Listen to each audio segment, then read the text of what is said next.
Yo, what's good? It's your boy Big Steve, and welcome to the Haze and Blue, where we smoke and talk Michigan football. So let's get into it.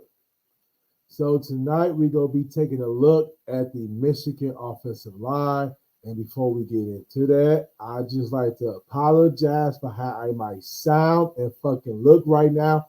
I look like shit and I felt like shit, but I ain't feel like doing this video at first. But I said, fuck it. It's for my offensive lineman. So I got to toughen this shit out and deal with it. So let's get into it, man. So tonight, we're going to be talking about the offensive line. And being that all five starters from the offensive line has left to go on to the NFL, six players actually, if you include Trente Jones, but being that everybody is being a new starter this year, it's going to be a lot of questions that need to be answered. And I think being that we less than 2 weeks away, just around 2 weeks away from the Michigan spring game, which is April 20th on Fox, 420. So your boy might do a 420 stream that day and just smoke and watch the motherfucking spring game. So just to bring it up, how I feel about this year's offensive line. Can they be another Joe Moore award winning offensive line? Yes, I feel not that I want that award because the year we didn't get it, we won a natty. The 2 years that we did win it, we lost the first game with the playoffs. So it's not that much of an award that I give a fuck about, but it is an award that as an offensive line unit, they can appreciate. And so not only can they be a Joe Moore award winning offensive line, but are they more better than the 2023 offensive line unit? And I'm going to have to say, I feel this year's unit would be better than last year's unit. And some people are going to say, Steve, you just tripping. You smoking too much right now for real. You really don't feel good. But this offensive line is not no bunch of freshmen and young guys. This is a veteran offensive line. Some people who have been waiting behind, waiting for their turn. And so when we have an offensive line this deep this year, we gotta appreciate the guys who's been waiting their turn, who didn't transfer, who could have probably started on 100 of the Division I colleges, but chose to stay in Michigan. And so, and unlike every other position, offensive line is one of those positions you're really not going to be able to tell who's going to stand out until they put the pads on and start hitting on 11 on 11, in which is going to be the spring game. So, so yeah, speaking of a couple guys who's been waiting their opportunity, Giovanni El Hadi, I hope I said his name right. A senior, been in Michigan since his freshman year. Got some playing time his sophomore year where Trevor Hegan was out at left guard 2 years ago during the 2021 season. And I'm gonna be real with you, it wasn't any drop off. When I saw how he played that year, and then coming back into next year with Trevor Keegan saying he was coming back for his fifth year, I for sure thought Giovanni Ahadi was going to be gone. But he stayed down, and I got to salute him from that because he's going to be a beast. I don't know if he's going to be a left guard, right guard, but I feel he's going to be probably our best offensive line and probably a first round draft pick, being that he don't get hurt.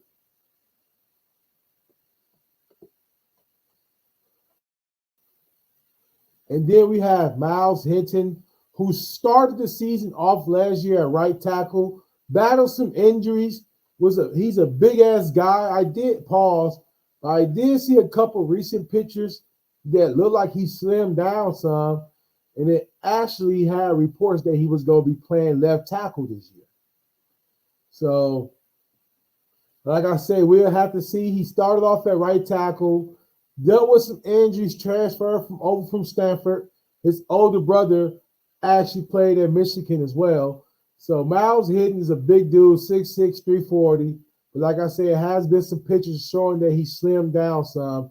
So maybe he got down about 325, where he probably a little lighter on his feet because once he came, I don't know if he just rushed back too early, but he wasn't 100%. He got beat a couple plays. That's why Barnhart and Trente a stretch.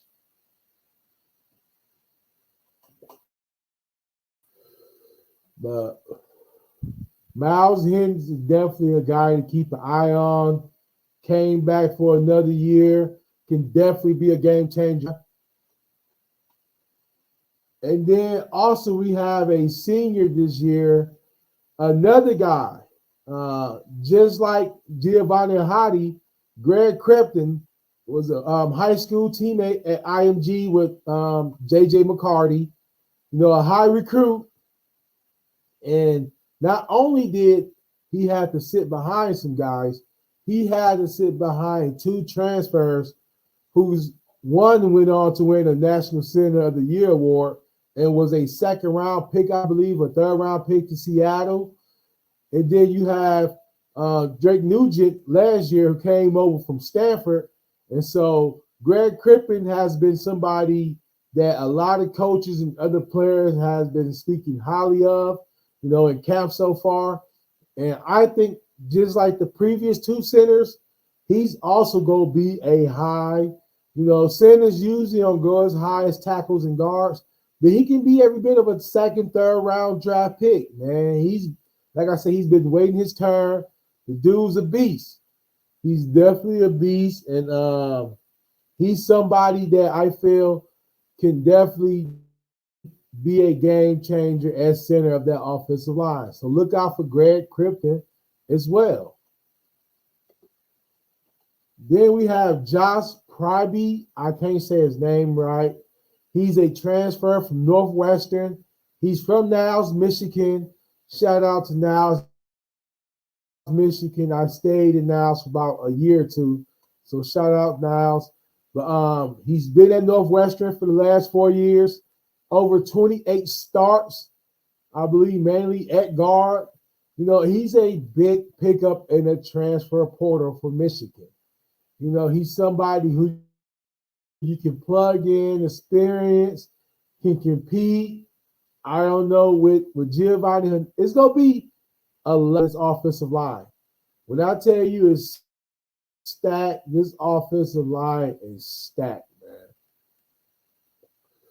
It's just a big, huge shout out to Sherrod Moore, Jim Harbaugh, and now Grant Newsom for building an offensive line culture to where you get not only you get veterans coming over in the transfer portal, but you got guys who stayed around and waited they turn and grind like a Giovanni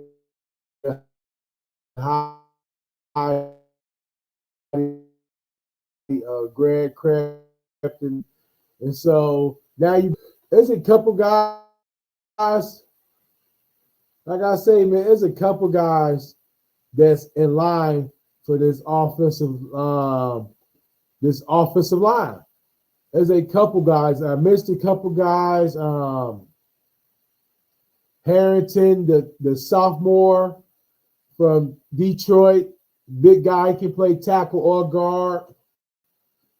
You got Raheem Anderson, who I feel probably change positions, being that he's going to be a senior as well, and him and Greg Cripton both play seniors. I think that Raheem Anderson actually was the standout lineman of last year's spring game. It looked like he got a lot bigger, pause, so that's a great thing. And Grant Newsom, who's a new offensive line coach, former Michigan player, and so he got a lot of things to work with, but a lot of things to figure out.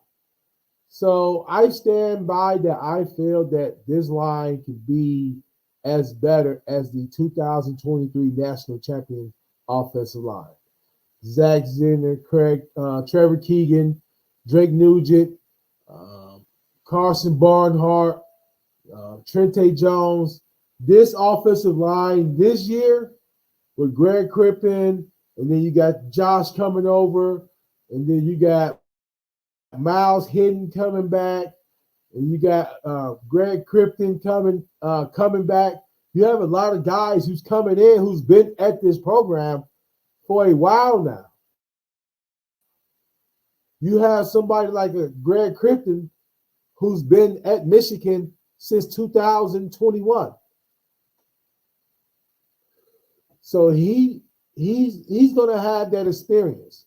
You have somebody like Jihadi,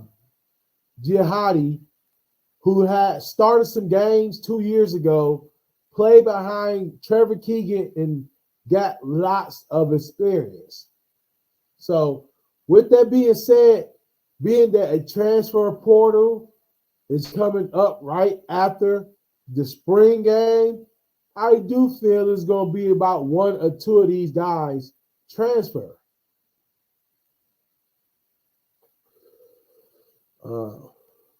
Then we got Andrew Gentry, the guy who just came over from completing 2 years of service for his religion. He's going to be a sophomore this year. He's been rumored to be at one of those starting tackle positions. So this line is stacked. Like I say, with transfer portal right after the spring game, or a couple weeks, a month or so after the spring game, I do feel it's probably going to be one or two guys, not none of the guys I just named, but I do feel it's about 3 or 4 guys who's going to be competing for that starting spot, who's going to get offered some money to go elsewhere.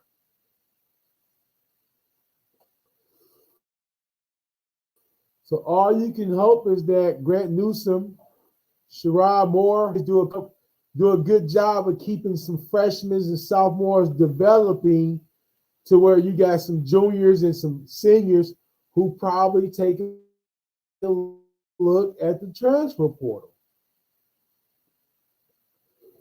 But I'm very fucking excited about this offensive line. Like I said, I meant to do a shorter video, so I didn't put all the offensive linemen names and pictures I wanted to put on here. But I'm telling you, last year's line was dominant and great as well. But this year line, I feel will change. You know, I don't really give a fuck about the Joe Moore Award, but I do feel it's a good thing to have an offensive line up for the fucking Joe Moore Award. That means your team and your offensive lineman is making shit happen. You know, so man, shout out to the guys who stayed around and grinded. Like I say, the Raheem Andersons, the Greg Crippens, the Giovanni Hotties. You know, those guys, they're going to be the game changers on this offensive line. I think Amari Harrington, I think is his name, the offensive lineman who was a big-time recruit out of Detroit, the Lakeshore team with Donovan Edwards and Samaj A. Morgan and a couple other guys on Michigan with that bloodline going to that school. So shout out to the up-and-coming offensive line. It's a powerhouse for offensive linemen now. I feel good because it seemed like we're kind of heading in the right direction for the next couple of years. And I'm just ready to see what this offensive line look like April 20th. So April 20th on Fox, you know, hopefully I can do a 420 streaming of the game and just look forward to seeing how this offensive line gonna look, because it's gonna be some dogs on that offensive line. But other than that, go motherfucking blue.